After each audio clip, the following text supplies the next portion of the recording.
Good morning friends. आज वापस मैं आपके लिए कक्षा 11वीं परीक्षा जो थी हमारी वार्षिक परीक्षा उसके लिए इकोनॉमिक्स का हल लेके आया हूँ। अर्थशास्त्र हमारा जो इसमें जो भी प्रश्न हैं ऑब्जेक्टिव टाइप प्रश्न हमसे बार बार जो है कमेंट्स आ रही हैं कि आप जो है उसका पूरा सॉल्यूशन डालिए।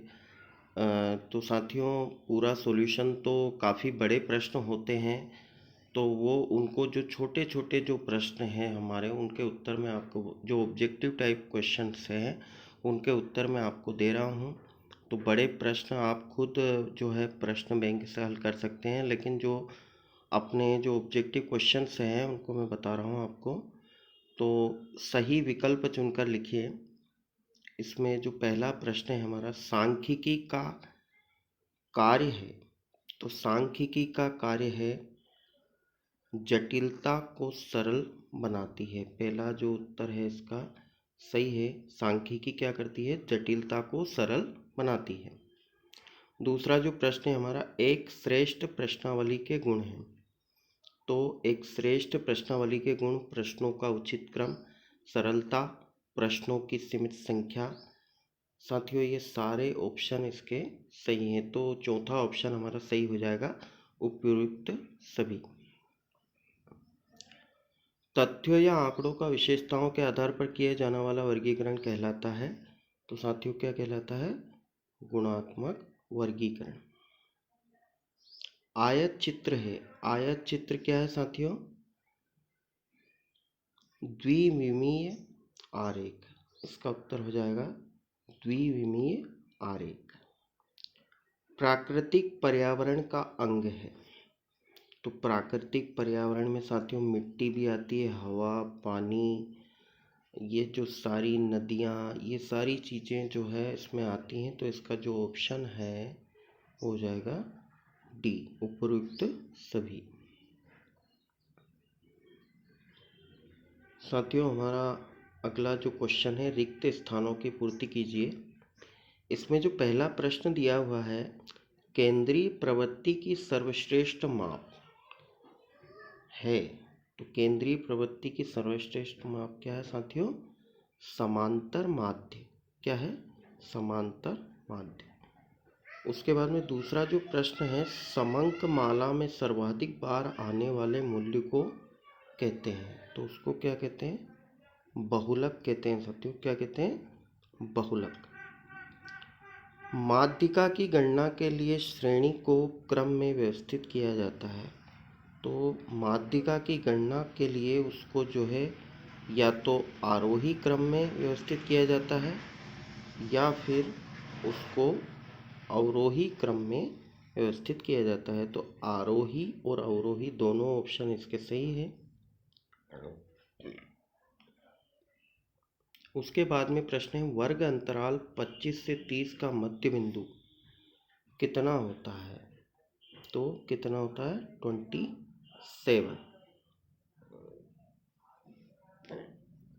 उसके बाद में अगला जो प्रश्न है हमारा माध्य से लिए गए विचलनों का बीजगणितीय योग कितना होता है, माध्य से लिए गए विचलनों का बीजगणितीय योग जो होता है साथियों कितना होता है, 0 होता है, 0 होता है। सत्य असत्य बताइए, प्रश्न क्रमांक 3 है सत्य असत्य बताइए। तो साथियों इसमें प्रमाप विचलन समांतर माध्य से निकाला जाता है, ये बिल्कुल सही है। P0 आधार वर्ष की मात्रा प्रदर्शित करता है, ये दूसरा ऑप्शन इसका गलत है। तीसरा है ब्रिटिश काल में भारत की राष्ट्रीय आय की गणना का पहला प्रयास फिंडले शिराज ने किया था, तो ये भी गलत है। देश में नई आर्थिक नीति वर्ष 1994 से लागू की गई, ये भी साथियों के साथ गलत है। एलपीजी नीति को यू टर्न नीति का नाम दिया गया, ये भी गलत है साथियों। तो इसका जो है पहला ऑप्शन सही है, बाकी चारों इसके ऑप्शन गलत है। उसके बाद में निम्नलिखित प्रश्नों के उत्तर एक वाक्य में लिखिए। एलपीजी का पूर्ण रूप बताइए। एलपीजी का पूर्ण रूप आप सभी भी जानते होंगे। और लिक्विड क्या होता है? लिक्विड पेट्रोलियम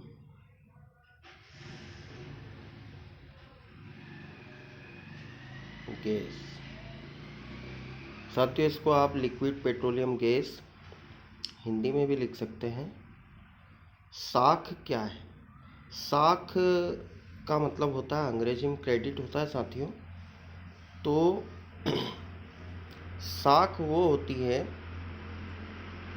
किसी व्यक्ति की ऋण चुकाने की क्षमता। साख होती है किसी व्यक्ति की ऋण चुकाने की क्षमता को क्या कहते हैं साथियों? साख कहते हैं। किसी व्यक्ति की ऋण चुकाने की क्षमता को क्या कहा जाता है? साख कहा जाता है।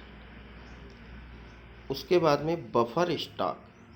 अब बफर स्टॉक जो है साथियों, आप लिख सकते हैं। बफर स्टॉक क्या होता है, एक उदाहरण से मैं आपको समझाता हूँ कि अगर मान लीजिए आपको 10 गोली, आप कोई भी मेडिसिन आपकी चलती हो या कोई भी पदार्थ आप लेते हो, तो उसका जो नियमन जो होता है कि अपने को, जैसे मान लीजिए 5 दिन तक लगेगी, तो 5 दिन पहले का जो है अपन स्टॉक उसमें रखते हैं।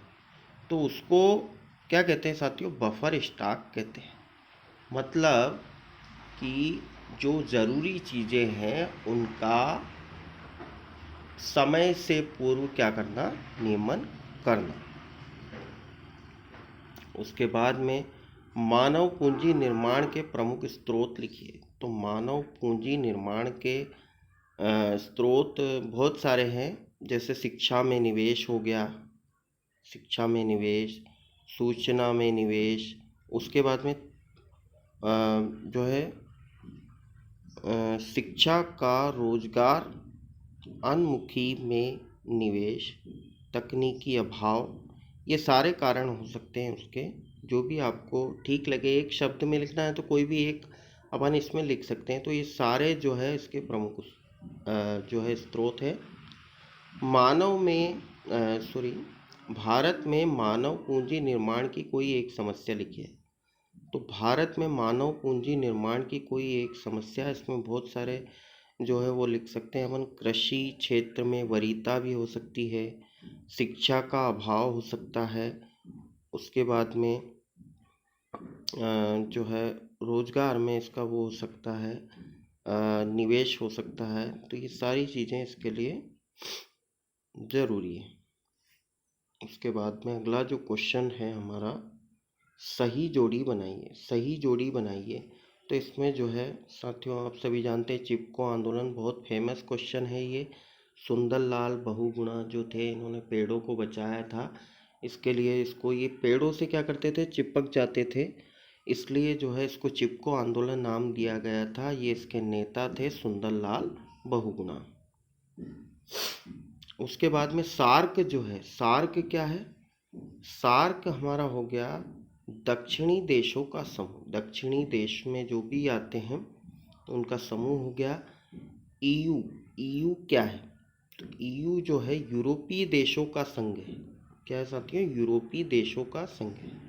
G20, G20 क्या है साथियों?